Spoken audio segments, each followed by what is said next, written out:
অমুকের ভক্ত না, আমরা আল্লাহ এবং রসুলের ভক্ত।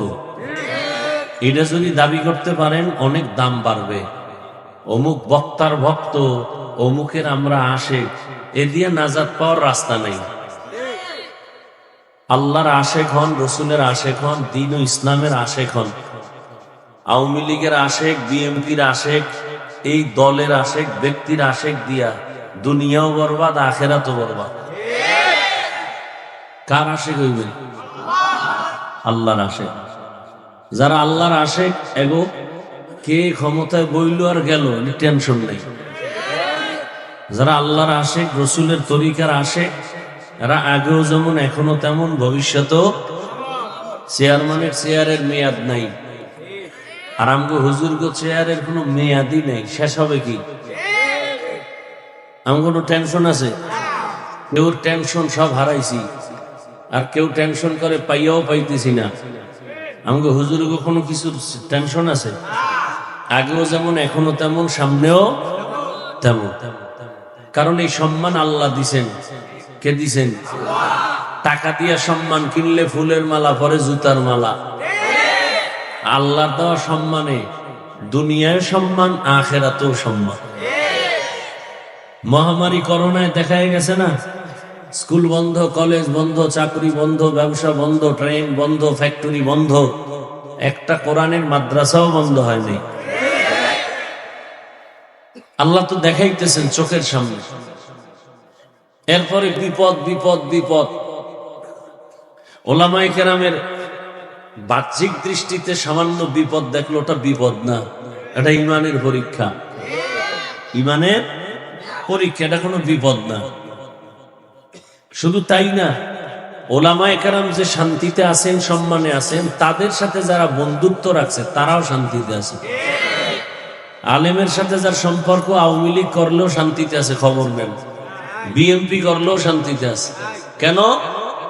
একমাত্র নামাজ পড়ে আলেমের সম্পর্কের কারণে, দাড়ি রাখছে আলেমের সম্পর্কের কারণে, মাদ্রাসায় টাকা দেয় আলেমের মোহাব্বতের কারণে, দ্বীনের মোহাব্বত ঢুকছে, আল্লাহর জন্য, রসুলের জন্য মসজিদ করে। আল্লাহ বুঝার তৌফিক দান করেন।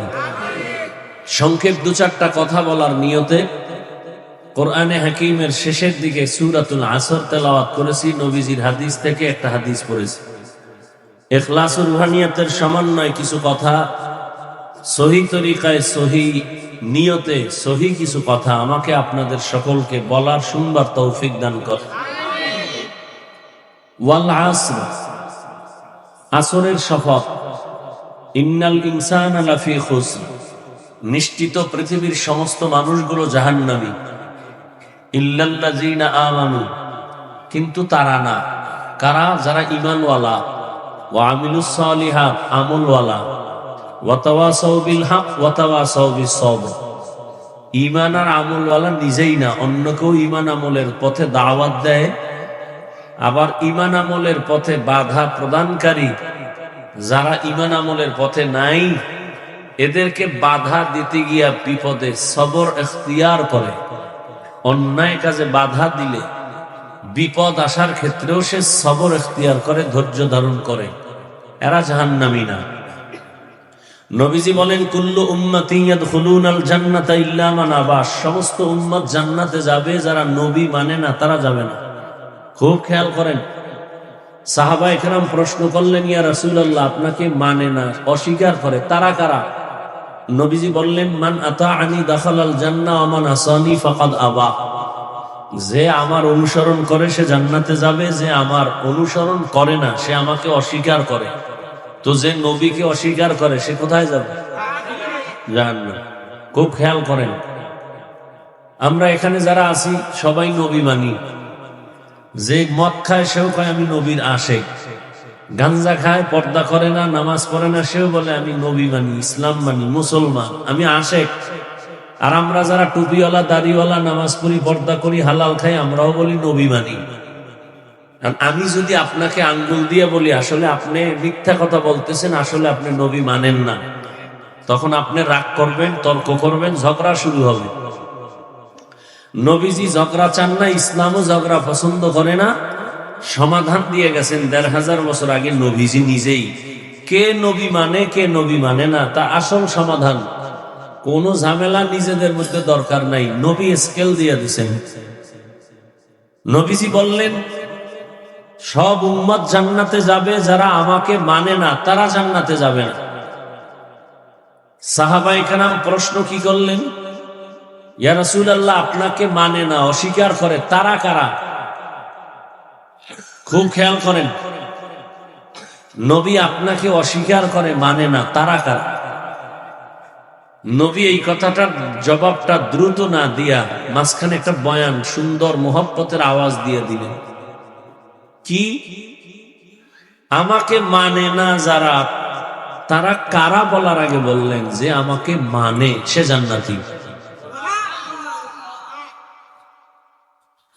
এবার আমি একটা প্রশ্ন করব এই কথার উপরে। সাহাবাদের প্রশ্ন কি, নবী আপনাকে অস্বীকার করে, তারা কারা? নবীজি কি বললেন, যারা আমার অনুসরণ করে, অনুকরণ করে, সে জান্নাতে যাবে। আচ্ছা, বিপরীত কথাটা কি দাঁড়াইতে পারে একটু বলেন তো? বুঝেন নেই? যারা নবীকে মানে তারা কোথায় যাবে? বিপরীত কথা কি দাঁড়াবে? যারা নবী মানে না বা অনুসরণ করে না তারা কোথায় যাবে? খুব খেয়াল করেন, কিন্তু নবী এ কথা বলেন নাই। আবারও বলছি, যারা নবীকে মানে বা নবীর অনুসরণ করে তারা কোথায় যাবে? বিপরীত কথা দাঁড়ায়, নবীকে যারা অনুসরণ করবে না তারা জাহান্নামে যাবে, এই তো। কিন্তু নবী এ কথা বলেন নাই যে আমার অনুসরণ যে করবে না সে জাহান্নামে যাবে, নবী এ কথা বলেন নাই। নবী কি বলছেন? নবী বলছেন মান আসানি ফাকাদ আবা, যে আমার বিরোধিতা করে সে জাহান্নামে যাবে। এখন নবীকে যে মানে না, নবীর অনুসরণ করে না, সে জাহান্নামে যাবে, নবী বলেন নাই। নবী বলছেন যে আমার বিরোধিতা করে সে জাহান্নামে যাবে। এখান থেকে কি বুঝলেন? এখান থেকে বুঝলাম যে নবীকে যারা মানে না এরা দুই দল। কয় দল? দুই দল। এক দল হলো আগ্রহী, আর এক দল বিদ্রোহী। এক দল দরদি, আর এক দল বিরোধী। যেমন আমি একটা যুবকরে জিজ্ঞাসা করলাম, এই যুবক, নবীজির আদর্শে দাঁড়িয়ে রাখো না কেন, নামাজ পড়ো না কেন? খুব খেয়াল করেন। যুবক বলল, হুজুর দাঁড়িয়ে রাখাও দরকার, নামাজ পড়াও দরকার, চেষ্টা করি, পারি না, একটু দোয়া করেন। আরো চেষ্টা করুন। কি বুঝলেন এই লোকটা বা এই যুবকটা কি দরদি না বিরোধী? বিদ্রোহী না আগ্রহী?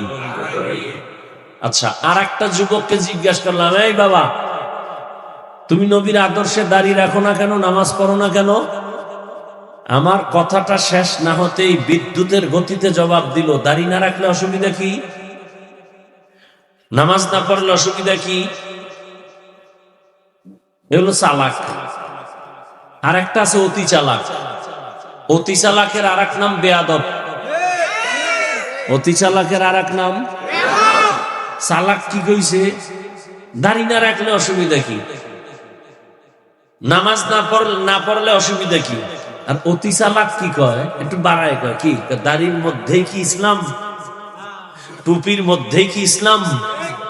পোশাকের মধ্যেই কি ইসলাম? পর্দার মধ্যেই কি? যেটাকে প্রশ্ন করি এটারই ধাক্কা দেয়। ভাই পর্দা করো না কেন?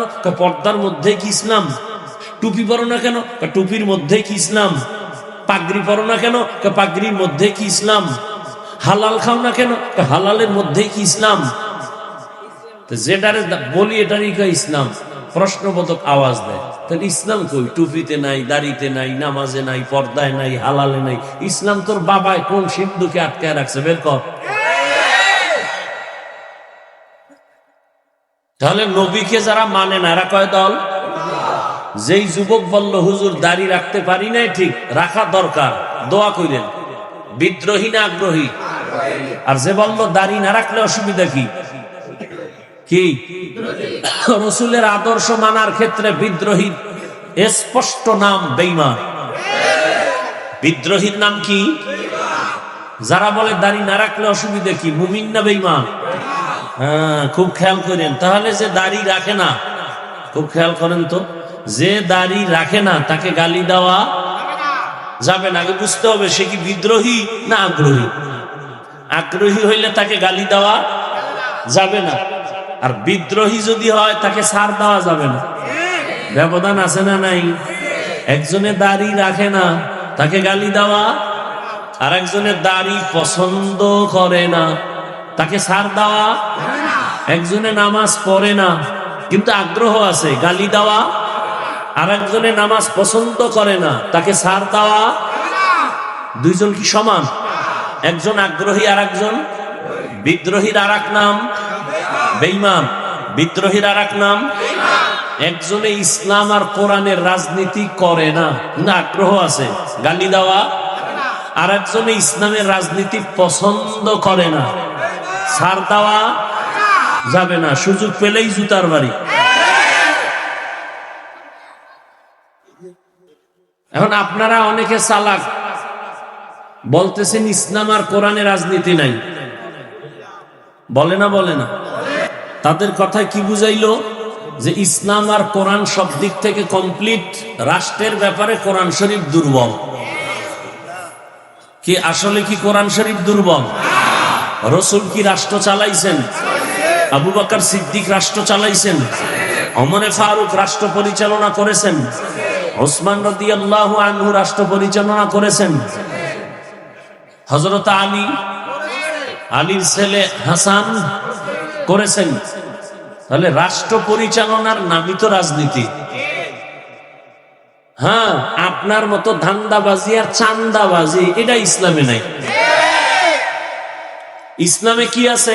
মালিক যেই প্লেটে খাবে গোলাম সে প্লেটে খাবে। ইসলামে মানুষ জবাই করার রাজনীতি নাই, দুর্নীতি করার অনুমতি ইসলামে নাই, জুলুম করার রাজনীতি ইসলামে নাই। এখন কেউ যদি রসুলের রাজনীতি, কোরআনের রাজনীতি অস্বীকার করে তার ঈমান থাকবে? তাহলে রাজনীতি করে না, গালি দেওয়া যাবে না। যে পছন্দ করে না তাকে ছাড় দেওয়া। আল্লাহ আমাদের বুঝার তৌফিক দান করে। সমস্যা কোথায়? শিয়ালের হাতে মুরগি দিছি, সমস্যায় জায়গায়। শিয়ালের হাতে মুরগি দিয়ে বলা হইল 3 দিন পরে নিবা আমানত। শিয়াল পণ্ডিতকে দোয়া চাই, মাপ চাই। 3 দিন কেন? একদিনও না। জিনটা কেন? মরাও পাইবা না। শিয়ালের হাতে মুরগি দিলে যা হবে, ধর্মের চাবি সুদখোর আর বেনামাজির হাতে দিলে তাই হবে। দিছে কারা? যেই তালে ঠিক কইলেন দিছে কারা? আমেরিকা, ভারত, আমরা। হ্যাঁ, খুব সুন্দর কইরেই তো কইতেছেন, আমরাই দিছি। গর্ব লাগে না? সবাই বলে ইসলাম চাই, ভোটের আগের রাত্রে টাকা খাইয়া কেবলা ঘুরাই ফেলছে। কি বয়ান শুনবে? আল্লাহ হেদায়েত দান করুন। কোরআনের ওয়াজ হইতেছে, ওলামায়ে কেরাম বুক ফুলায় কোরআন হাদিসের কথা বলবেন। ইঞ্জিনিয়ারের কাম কি? বিল্ডিং কেমনে সুন্দর করা যায়। ইঞ্জিনিয়ার ওই কাম বাদ দিয়া যদি ডাক্তারি শুরু করে, রোগী বাঁচবে না মরবে? ডাক্তারের কাম রোগীর চিকিৎসা করা। ওলামায়ে কেরামের কাম ধর্মের কাজ কেমনে হবে সেই ফিকির করা। তবে ওলামায়ে কেরাম এই জাতিকে নিয়ে যেই পরিমাণ ভাবে, পৃথিবীতে এই জাতিকে, এই উম্মাহকে নিয়ে আর কেউ ভাবে না। সবাই দল নিয়ে ভাবে, আমার দল কেমনে গুছাই বড় করি। নেতা নিয়ে ভাবে, নেত্রী নিয়ে ভাবে। ওলামায়ে কেরাম উম্মত নিয়ে ভাবে। এই কারণে ছাত্র জনতার বৈষম্য বিরোধী আন্দোলনে ওলামায়ে কেরাম জীবনকে বাজি রেখে রাস্তায় বেরিয়ে পড়েছিলেন। কথা ঠিক? ওলামায়ে কেরাম রাস্তায় নাইমা নিজের গদি দখল করার আওয়াজ দিছেন না জুলুম বন্ধ করার কথা বলছেন? আলেম কি বলছে প্রধান উপদেষ্টা আমাকে বানাও? কোন আলেম বলছে? যারে বানাইছে তার বিরুদ্ধে আন্দোলন করছে? করে নাই। কিন্তু এখানেও রেড সিগন্যাল দিয়া রাখছে, জুলুম করলে ছাড় নাই। জুলুম করলে ছাড় নাই। আমাকে ক্ষমতার দরকার নাই। আল্লাহ যে চেয়ার দিছে, এটার এই চেয়ারের দাম বেশি না 5 বছরের এমপির চেয়ারের দাম বেশি? তা আমাকে এই চেয়ারের দরকারটা কি? হ্যাঁ, তবে আল্লাহর রসুল আমাদের আদর্শ। রসুল সর্বক্ষেত্রে আদর্শ দিয়া পরিচ্ছন্ন পরিবেশ করে গেছেন। এটাকে যদি কেউ নাপাক করতে চায়, তখন আলেম হাত দিয়ে ওটাকে পরিষ্কার রাখতে হবে। ময়দানকে যদি উল্টা পাল্টা করে, ওলামায়ে কেরাম সেখানে হাত দিবেন। যেমন এখন বর্তমানে আলেম চেয়ারম্যান আছে না, এখন এই রানী মুফতি হেদায়েতুল্লাহ আজাদি বক্তা আবার চেয়ারম্যান। বিবাড়িয়া আছে আমজাদ হোসাইন আশরাফি চেয়ারম্যান। নোয়াখালী আছে খালেদ সাইফুল্লাহ দামাত বারাকাতুহুম। কত বড় জানেন? বাংলাদেশের সব চেয়ারম্যান এক জায়গায় আনেন, আর এই ওলামায়ে কেরামের ইউনিয়নের খবর নেন। আলেমের দ্বারা কিছু হবে না হবে জানি না, তবে দুর্নীতি হবে না, চাঁদাবাজি হবে না, জুলুম হবে না। খালেদ সাইফুল্লাহ সাহেব হাফিজি হুজুরের জামাতা, বুড়া মানুষ, সাইকেল চালাইয়া সরকার যে চাউল দিছে গ্রামের মানুষের, গরিবের, ওই সাইকেলে চাউল লইয়া বাড়ি বাড়ি যাইয়া মাইপা মাইপা দিয়ে আসে। এর নাম ইসলাম।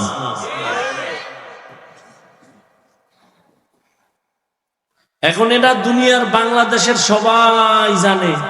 যারা মদ পান করে সেও জানে মদ খাওয়া হারাম, ইসলামী শান্তি। জানে না? জানার পরে মানে না কেন? মানলে তো চুরি করা যাবে না, হুজুরগো লাইন মতো কোরআন অনুযায়ী চললে তো দুর্নীতি করা যাবে না, জুলুম করা যাবে না। তবে যুবকদের বইলে রাখি, যুবক বাবা, জীবনে বহু বন্ধু পাইছো, কিন্তু নিঃস্বার্থ বন্ধু এখনো পাওনি। তোমার জীবনের নিঃস্বার্থ একমাত্র বন্ধু উলামায়ে কেরাম। আর সব চান্দাবাজ আর ধান্দাবাজ। উল্টা পাল্টা করবা, দলের থেকে নাম কাটবে না, কল্লা কেটে দিবে। এর নাম সোনার বাংলার রাজনীতি। দলের নাম কাটে না কল্লা কাটে, এর নাম রাজনীতি। সোনার বাংলার রাজনীতি, আব্রাহাম লিঙ্কনের রাজনীতি। আল্লাহ হেদায়েত দান করুন। তাহলে নবীর আদর্শ অনুযায়ী যারা চলে না, এরা কয় দল? একদল আগ্রহী আর একদল। একজনে নামাজ পড়ে না, গালি দেওয়া যাবে? গালি দেওয়া যাবে না। আগে বুঝতে হবে সে কি আগ্রহী না বিদ্রোহী। যে আগ্রহী আশা করা যায় হেদায়েত পেয়ে যাবে ইনশাআল্লাহ। বিদ্রোহী, ওর কপালে হেদায়েত নেই। এই বিদ্রোহীর থেকে খুব সতর্ক। আল্লাহ বুঝার তৌফিক দান করেন। হাদিস নিয়ে 2-4টা বললাম, এবার ওয়াল আসরের সূরা নিয়ে 2-4 মিনিট বলি। আল্লাহ শপথ করলেন ওয়াল আসরের শপথ। শপথ করলেন কেন? আল্লাহর কোরআন সত্য তো, বলেন না কেন? কত পার্সেন্ট সত্য? কিছু কিছু সন্দেহ নাই। তাহলে কসম কেন করলেন? দুনিয়ার সব মানুষ যদি আল্লাহর কোরআন না মানে মিথ্যা হবে, সবাই যদি মানে এতে কি সত্য হবে? আল্লাহর কোরআন দুনিয়ার মানুষ মানুক বা না মানুক, আল্লাহর কোরআন তার নিজ স্থানে সত্য। চ্যালেঞ্জ দেওয়া না, কেউ ভুল বের করতে পারছে? পারে নাই। তাহলে আল্লাহ কসম খাইলেন কেন? আমরাও মাঝে মাঝে শপথ করি, কসম খাই। কেন কসম করি? সন্দেহ দূর করি। ভাই এমন কথাটা এমন, কয় মানি না, মিথ্যা, কয় কসম, কাহা এখন মানি। তাহলে আমরা কসম খাইছি কেন? সন্দেহ দূর করতে। আল্লাহ কসম খাইছেন কি সন্দেহ আসিল দূর করার জন্য? কোরআনে সন্দেহ আছে, তো কসম খাইলেন কেন? এর অনেক জবাব। সব জবাবের নির্যাস হলো আল্লাহর সব কথাই সত্য। আমান আসদাকু মিনাল্লাহি কিলা, সব কথাই সত্য। তবে কসমের পরের কথাটা আরেকটু গুরুত্বপূর্ণ। মানুষের মনকে আকৃষ্ট করার জন্য কসম করেছেন। এরকম অনেক জায়গায় করেছেন। ওয়াত্তিনি ওয়াজ-যাইতুন ওয়া তুরি সিনিনা ওয়া হাদাল বালাদিল আমিন। তিনের কসম, যাইতুনের কসম, তুরে সিনার কসম, নিরাপদ শহর মক্কা নগরীর কসম। ওয়াস-সামাই যাতিল বুরুজ ওয়াল ইয়াউমিল মাউউদ ওয়া শাহিদিন ওয়া মাশহুদ। বুরুজ বিশিষ্ট আসমানের কসম। আল্লাহ বারবার কসম করেন, অদ্দুহা ওয়াল লাইলি ইযা সাজা মা ওয়াদ্দাআকা রাব্বুকা ওয়া মা ক্বালা। লা উকসিমু বিয়াউমিল কিয়ামাহ ওয়া লা উকসিমু বিন নাফসিল লাওয়ামাহ ওয়াস সামাই ওয়াত তারিক। আল্লাহ বারবার তার কসম করেছেন কেন? এক নাম্বার যেই জিনিসের উপরে কসম করলেন জিনিসটা বড় দামি বুঝাবার জন্য। দুই নাম্বারে কসম খাইয়া সামনের যে কথা বলবেন এই কথাগুলো অন্যের তুলনায় আরো গুরুত্বপূর্ণ বুঝাবার জন্য। আসমানের কসম খাইছেন, আসমান বড় দামি। সূর্যের কসম খাইলেন, সূর্য বড় দামি। আল্লাহ পাক রাতের কসম খাইলেন, রাত বড় দামি। রাতের অন্ধকারের কসম করলেন, অন্ধকার বড় দামি। ওয়াজআলনাল লাইলা লিবাসা ওয়াজআলনান নাহারা মাআশা। আল্লাহ আসরের শপথ করলেন, শপথ আসরের শপথ মানে আসর বড় দামি একটা সম্পদ। এরপরের গুরুত্বপূর্ণ কথা, ইন্নাল ইনসানা লাফি খুসর। নিশ্চিত পৃথিবীর সব মানুষ অবশ্যই জাহান্নামী। কসমের পরেই তো কথার গুরুত্ব বেড়ে গেছে, কিন্তু আল্লাহ পাক আবার তাকিদ দিলেন, ইন্না নিশ্চয়ই। আবার লাম তাকিদ লাফি খুসর, লাম তাকিদ দিলেন, তাকিদের উপরে তাকিদ। এত গুরুত্বপূর্ণ কথা। সব মানুষ জাহান্নামী। বাংলার মানুষ জাহান্নামী, আমেরিকার মানুষ জাহান্নামী, লেবাননের মানুষ জাহান্নামী। এক কথায় দুনিয়ার প্রতিটি মানুষ জাহান্নামী। আল ইনসানের আলিফ লাম ইস্তিগরাকি। দুনিয়ার একটা মানুষও বাদ নাই যে জাহান্নামী না। সব মানুষ জাহান্নামী। কথা কার? সন্দেহ আছে? নাই। কসম খাইছে, তাকিদ দিছে দুইবার। সন্দেহ আছে? এতটুকু শুনে বাড়ি গেলে উপায় কি? যে আল্লাহ কসম খাইয়া কইছে সব মানুষ জাহান্নামী, তার ওয়াজ হইনা লাভ কি? কথা শেষ না? আরো আছে। কিন্তু নামের ব্রেক লাগানো আছে। ইল্লা, কিন্তু। ওদিকে হাদিসেও কিন্তু নবীর কথা, কুল্লু উম্মতি ইয়াদখুলুনাল জান্নাহ। সব উম্মতেরা জান্নাতে যাবে। রহমতের নবী বলছেন, তাহলে আর এত টেনশন কি? নবী আছে আমার, সুপারিশ করবে হাসরের মাজার। গাঞ্জা খাইলে অসুবিধা কি? নবীও কয় আমিও কিন্তু নামের ব্রেক লাগাইয়া দিছি। সব উম্মত জান্নাতে যাবে, তবে আমি মুহাম্মদ রে যারা মানে না তারা জান্নাতে যাবে না। আল্লাহ বলেন সব মানুষগুলো জাহান্নামী। ভয় পাইও না, জাহান্নামী না, 4 গুণওয়ালারা জান্নাতি। সব মানুষগুলো জাহান্নামে যাবে, 4 গুণওয়ালা মানুষ জান্নাতে যাবে। কয় গুণ? এবার খেয়াল করেন, 4 গুণওয়ালা মানুষ জান্নাতে যাবে। ইল্লাল্লাযীনা আমানু ওয়া আমিলুস সালিহাত। 1 নাম্বার গুণের নাম ঈমান, দ্বিতীয় গুণের নাম নেক আমল। ভালো করে বুঝেন, 3 নাম্বার গুণ হলো ঈমান আমলের দাওয়াত, অন্যকে দেওয়া। 4 নাম্বার গুণ হলো ঈমান আমলের বিরোধিতা করলে ওনাকে বাধা দিতে গিয়া ধৈর্য ধারণ করা। প্রথম যে 2টা গুণ ঈমান আর আমল, এর সম্পর্ক বান্দার সাথে আল্লাহর। বাকি যে 2টা গুণ আছে, ঈমান আর আমল নিজে অর্জন করলে হবে না, অন্যকে দাওয়াত দাও, যারা বিরোধিতা করে তারে বাধা দাও। এই 2টা, বাকি 2টা গুণের সম্পর্ক বান্দার সাথে বান্দার। ওয়াল আসরি সূরা থেকে মোটামুটি এই কথাটা স্পষ্ট ভালো করে জেনে নেন। ঈমান আছে, আমল আছে, জান্নাত পাওয়া যাবে না, কারণ আরো 2টা গুণ আমার আছে, হক আছে। কি? আমি ঈমান আনলাম, আমল করি হবে না, আমি অন্যকে ঈমান আমলের দাওয়াত দেওয়া লাগবে। আর আমার সামনে যারা ঈমান আমলের বিরোধিতা করবে তাদেরকে বাধা দিতে হবে।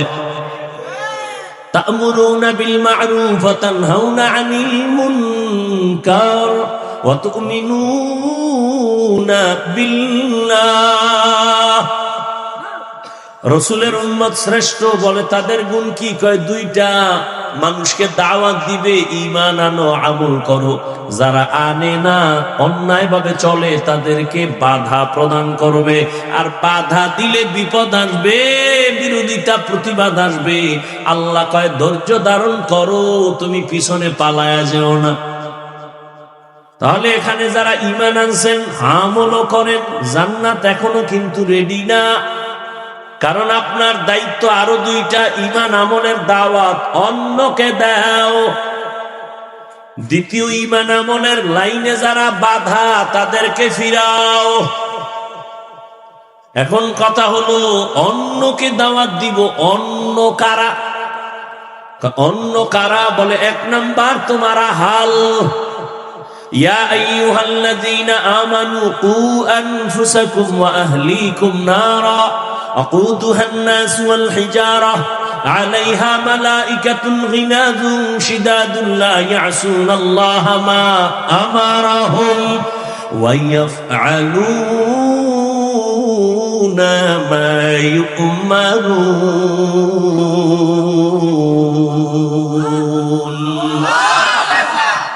আল্লাহ বলেন ও মুমিন, জাহান্নাম থেকে নিজেকে বাঁচাও, তোমার আহালকে বাঁচাও। একজন আলেমের আহাল উম্মত, ইমাম সাহেবের আহাল মুসল্লি, মা বাবার আহাল সন্তান, স্বামীর আহাল স্ত্রী, মেম্বার সাহেবের আহাল ওয়ার্ডের মানুষ, চেয়ারম্যানের আহাল ইউনিয়নবাসী, সরকারের আহাল গোটা দেশবাসী, উলামায়ে কেরামের আহাল গোটা দুনিয়ার উম্মতেরা। আব্বা আম্মা জাহান্নাম থেকে নিজেও বাঁচেন, আপনার সন্তানকেও বাঁচান। কেমনে? কয় ঈমান আনেন, নেক আমল করেন, নিজে ঈমান আইনা সন্তানেরও ঈমানের দাওয়াত দেন, নিজেও নেক আমল করেন, সন্তানেরও দাওয়াত দেন।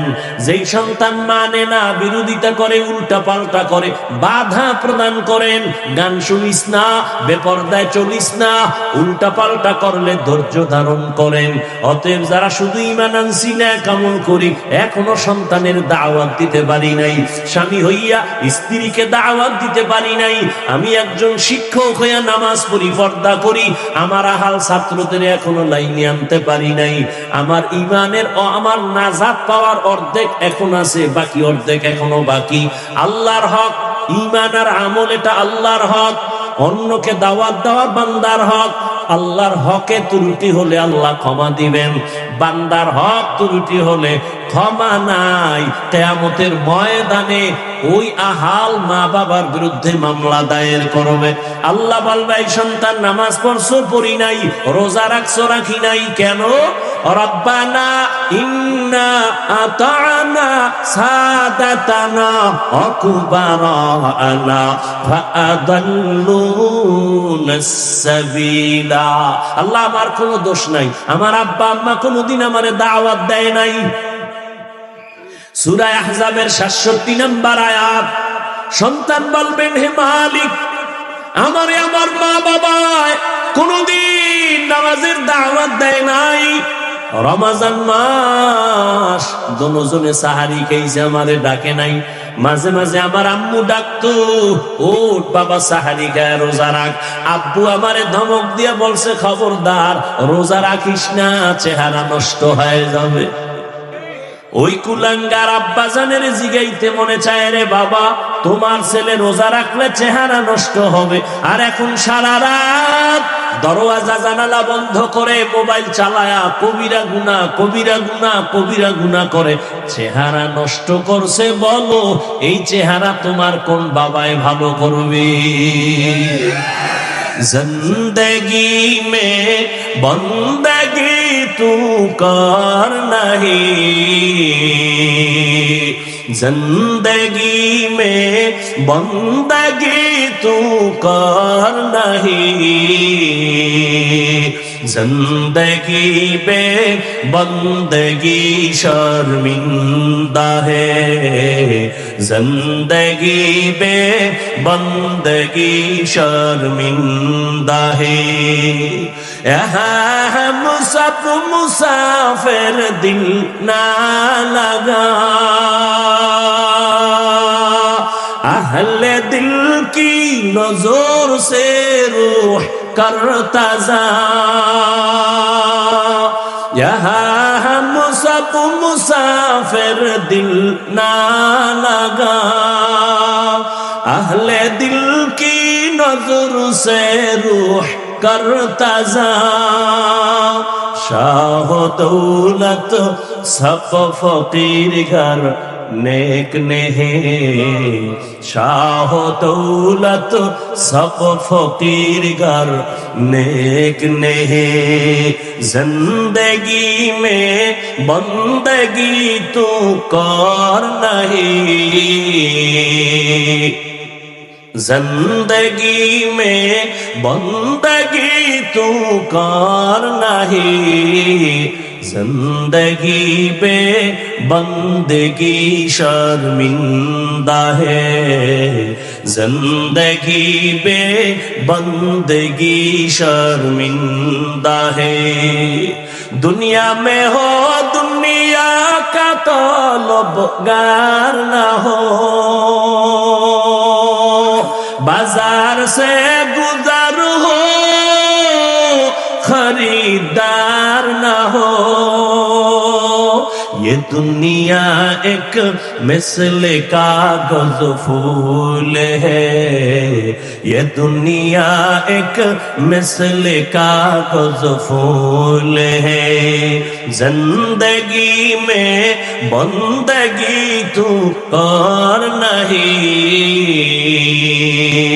जिंदगी में बंदगी तू कर नहीं, जिंदगी पे बंदगी शर्मिंदा है, जिंदगी पे बंदगी शर्मिंदा है। जिंदगी में बंदगी कुल बंदगी, बंदगी पे जिंदगी शर्मिंदगी। এরে নবীর আশিক, ঈমান আর আমল চূড়ান্ত সফলতার চাবি না।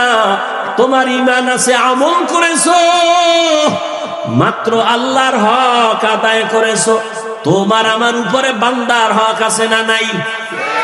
এই বড় ভাই, তোমার উপরে ছোট ভাইয়ের হক। ও স্বামী, তোমার উপরে স্ত্রীর হক। ও মা বাবা, সন্তানের উপর তোমার হক। বান্দার হক আদায় যদি না করো, কিয়ামতের ময়দানে আদালতে মামলা হয়ে যাবে। সন্তান বলবেন, হে মালিক, আমার মা বাবায় জুমায় যাইতো, আমারে আব্বা কখনো জুমায় ডাকে নাই। আমার আব্বা ওয়াজ মাহফিলে যাইতো, আমার বাবা কখনো ওয়াজের কথা বলে নাই। আলেম আসছে, কোনোদিন ডাকে নাই। আল্লাহ বলবে, তোর কথা মেনে নিলাম, তবে প্রশ্ন, আমি কি তোরে বিবেক দিয়েছি? হ্যাঁ দিয়েছো। ওই বিবেক দিয়া ভালো মন্দ যাচাই করে গ্রহণ করলি না কেন? কুত্তার মধ্যে ভালো মন্দ যাচাইয়ের মেধা নাই। আমি আল্লাহ মানুষকে দিছি, গরুর মধ্যে দেই নাই, যে কারণে গরু বুঝতে পারে না কোনটা মালিকের হকের ফসল, কোনটা অন্যের ফসল। না বুঝার কারণে মালিকেরটা নিজের মনে কইরা মুখ লাগায় আর জরিমানা হয় মালিকের। মানুষ তো তোরে বুঝার ক্ষমতা দিছি, তোর কোনটা হালাল, তোর জন্য কোনটা হারাম, এগুলো কেন বুঝার পরও মানো নাই? বিবেকের সাথে বেঈমানি করছো। নিকয় করছি আমি, মাওলা আদালত কায়েম করছি ইনসাফের বিচারের জন্য। আজকে আমি আল্লাহ তোর বিবেকের বিচার করব। ইন্নাস সামআ ওয়াল বাসারা ওয়াল ফুআদ কুল্লু উলাইকা কানা আনহু মাসউলা। চোখের বিচার হবে, কানের বিচার হবে, অন্তরেরও বিচার হবে। সন্তান এই কথা শুনে ভয় পাইয়া বলবে, মালিক তোমার কাছে আমার একটা বিনয়ের আবদার আছে, কি? রব্বানা আতিহিম যিফাইনি মিনাল আযাব ওয়ালআনহুম লা'নান কাবীরা। ও আল্লাহ, আমারে যদি তুমি শাস্তি দাও তার ডবল শাস্তি আমার মা বাবারে দেওয়া লাগবে। আমারে যদি শাস্তি দাও অর্ধেক, এর ডবল শাস্তি আমার নেতা নেত্রী মুরব্বীরে দেওয়া লাগবে। কারণ আমার বাবায় যদি একটু আমারে বুঝাইতেন, আমি নামাজের মুসাল্লায় দাঁড়ায় যাইতাম। আমার নেতায় যদি বক্তব্য বন্ধ করে নামাজের ছুটি দিত, আমিও নামাজ পড়তাম।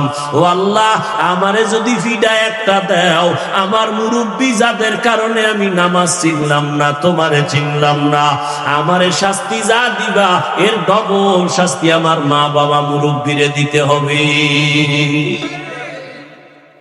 তাহলে আল্লাহর হক আদায় করতে গিয়া তুরিটি হইলে আল্লাহ মাফ করবে, বান্দারটা আল্লাহ মাফ করবে না, বান্দা ক্ষমা না করা পর্যন্ত। তাহলে মা বাবা হইয়া সন্তানের হক কি পরিমাণ আদায় করলেন, সন্তানের হক কি ছিল এই বয়ানি তো খবর নাই। মা বাবার উপরে সন্তানের এক হক। ওমরে ফারুক বাঘের বাচ্চা, নবীরে জবাই করার জন্য তরবারি নিয়ে দৌড়ায়, এত বড় সাহসী ওমর। এই ওমর এখন খেলাফতে বসা, রোম সম্রাট এত নাম শুই না কাঁপতেছে। গোয়েন্দা বাহিনীরে কয়, ওমরের এত ভয় লাগে কেন?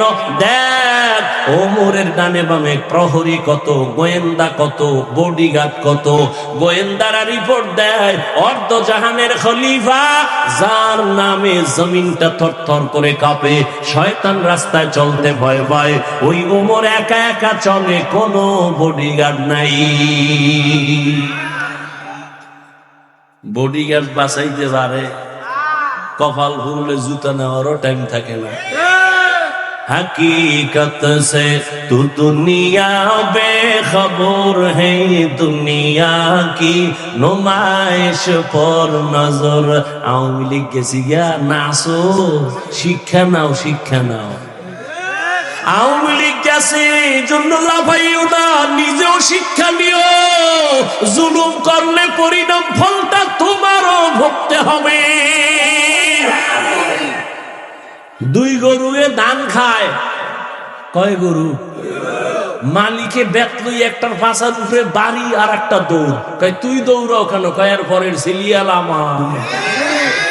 हकीकत से तू दुनिया पे खबर है, दुनिया की नुमाइश पर नजर है।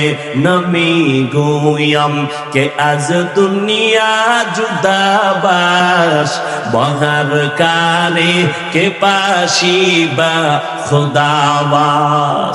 नाके तेल लागाइया घुमाও যুবক, কেন? কয় দেশ স্বাধীন, অথচ আমার মা বোনেরা সাংবাদিক নিয়ে আবার বলে আমগো দেহ ব্যবসা করে খাইতাম, ওই অধিকারটা আবার ফেরত চাই। এর যুবক মুসলমান তো নাকে তেল লাগায় চিন্তায় ঘুমাইতে পারো না, কারণ ইহুদিরা ঘুমায় না, খ্রিস্টান ঘুমায় না, সারা দুনিয়ার বেঈমানরা পাগল হয়ে গেছে, একটাই টার্গেট, ইসলামকে দুনিয়ার থেকে মিটায় দিবে। মুসলমান তো ওই দিন চিন্তায় ঘুমাবি যেই দিন পাড়ায় মহল্লায় রোডে ঘাটে ওলামায়ে কেরাম বুক টান করে কোরআনের বয়ান করবে, কোনো বেনামাজি সুদখোরের অনুমতি নেওয়া লাগবে না। মুসলমান তো নাকে তেল লাগায় ঘুমাবি সেই দিন যেই দিনে দেশের প্রত্যেকটা মাদ্রাসা আর মসজিদের কমিটির মধ্যে কোনো বেনামাজি থাকবে না। শিয়ালের রাতে মুরগি খেয়ে দিছে, কপাল খারাপ। আল্লাহ হেদায়েত দান করুক। ওমর ফারুক রাদিয়াল্লাহু তাআলা তার সামনে গিয়া বাবা অভিযোগ দিছে, সন্তান আমার কথা শুনে না, আমার হক আদায় করে না। কে কয়? অভিযোগ দিছে কে? বাবা। কার বিরুদ্ধে? ওমর তো ইনসাফের বাদশা, কথার আগে তরবারি রেডি। তুমি কার বিরুদ্ধে বিচার দিছো? কয় সন্তান। বাদী ভাইছি, বিবাদীরে লাগবে নি। এটা কি দুনিয়া টেলিফোনে আউলা জাউলা হয়ে যাবে? হবে না। তোমার সন্তানের ডাকাও। সন্তানের ডাকাইছে, তুই বাবার হক আদায় করো না কেন? ওমরের কথা তো তরবারি আগে রেডি। এই তুই বাবার হক আদায় করনি। এবার ছেলে ডাক দিয়া কয়, খলিফাতুল মুসলিমিন, আমার একটু কথা বলার অনুমতি আছে নি? কয় আছে। বল। ইয়া খলিফাতুল মুসলিমিন, একটু বলেন আমার উপরে আব্বার কোনো হক আছে নি? কয় আছে। কি জানতে পারি? কয় হ, এক নাম্বার তোর বাবার দায়িত্ব ছিল, হক ছিল, ভালো একটা মা ঘরে আনবে। ছেলে ডাক দিয়ে কয়, খলিফাতুল মুসলিমিন, আমার আব্বা জানেই হক আদায়ে ফেল।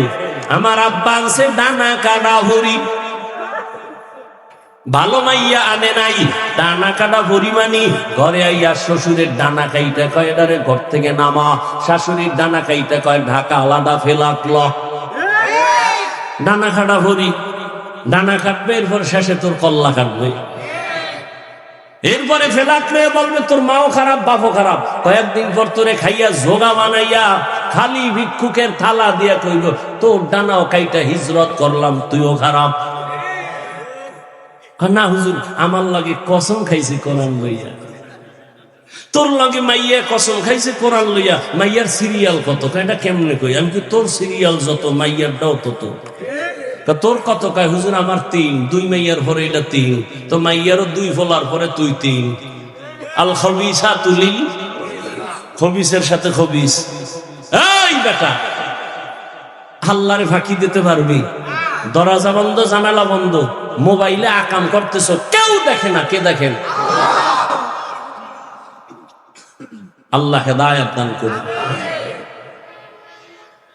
ওমরে ফারুক বলেন, দ্বিতীয় হক হলো নেককার সন্তানের জন্য দোয়া করা। ছেলে বলে আমার আব্বাই হক আদায় করে নাই। 3 নাম্বার, সন্তান দুনিয়াতে আসার পরে ডান কানে আজান আর বাম কানে কামত দিবে, আরবি আওয়াজ, কয়ে হক আদায় করে নাই। এরপরে হক হলো ভালো একটা নাম রাখবে, নাম, কারণ এটারও আদায় করে না। কেন? আমার নাম জহুল, জুয়েল, জুয়েল, কোয়েল, দোয়েল নাম।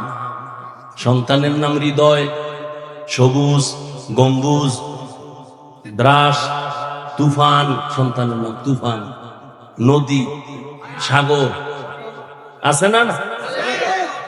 সাগর, সন্তানের নাম সাগর।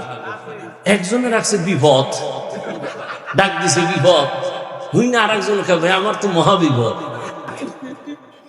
অথচ রসুলের হাদিস, যদি একটা ইসলামী নাম মদিনাওয়ালার সাথে লাইন লাগায় রাখো, কিয়ামতের ময়দানে একটা নামের বরকতে আল্লাহ জান্নাত দিয়ে দিবে। মুসলমানের ইসলামের নামের অভাব। দুনিয়ার, বাংলাদেশ কেন, সারা দুনিয়ার বেঈমানের বিধর্মীদের মধ্যে আব্দুর রহমান নামে কোন ছেলে আছে? সারা দুনিয়াতে বিধর্মীর ঘরে রহিমা নামের কোন মেয়ে আছে? তোমার ঘরে বেঈমানের নাম কেন? আহ, আল্লাহ হেদায়েত দান করুন।